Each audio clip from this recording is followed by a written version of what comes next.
بسم اللہ الرحمن الرحیم۔ سوال نمبر 1، نبی کریم صلی اللہ علیہ وآلہ وسلم کو شیطان کس نام سے پکارتے ہیں؟ تو جواب ہے عبد القہار۔ سوال نمبر 2، نبی کریم صلی اللہ علیہ وآلہ وسلم کے پاس کتنے خچر تھے؟ تو دوستو جواب ہے نبی کریم صلی اللہ علیہ وآلہ وسلم کے پاس 5 خچر تھے۔ سوال نمبر 3، وہ کون سے ایسے کافر ہیں جن کو دوزخ میں نہیں ڈالا جائے گا؟ تو جواب ہے کافروں کے نادان دیوانے جو نا سمجھی میں فوت ہو گئے، ان کو دوزخ میں نہیں ڈالا جائے گا۔ سوال نمبر 4، دنیا میں سب سے پہلے اذان کس نے دی؟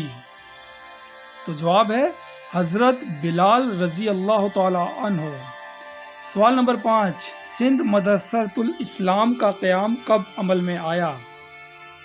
ستمبر 1885 کو۔ سوال نمبر 6، وہ کون سے صحابی ہیں جنہوں نے نبی کریم صلی اللہ علیہ وآلہ وسلم کی حیات مبارکہ میں 17 نمازوں کی امامت فرمائی؟ تو جواب ہے حضرت ابو بکر صدیق رضی اللہ تعالی عنہ نے۔ سوال نمبر 7، وہ کون سے 3 شخص ہیں جو قیامت کے دن اللہ پاک کے سائے کے نیچے ہوں گے؟ تو دوستو جواب ہے کثرت سے درود شریف پڑھنے والا، سنت نبوی کو زندہ کرنے والا، امت کی مدد کرنے والا۔ سوال نمبر 8، حضرت آدم علیہ السلام نے سب سے پہلے کس کو سلام کیا؟ تو جواب ہے فرشتوں کو سلام کیا۔ سوال نمبر 9، آسمان پر سب سے پہلے کس نے اذان دی؟ تو دوستو جواب ہے حضرت جبریل امین علیہ السلام نے۔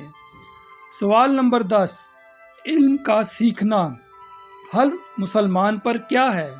تو دوستو جیسا کہ پتہ ہے سب کو فرض ہے۔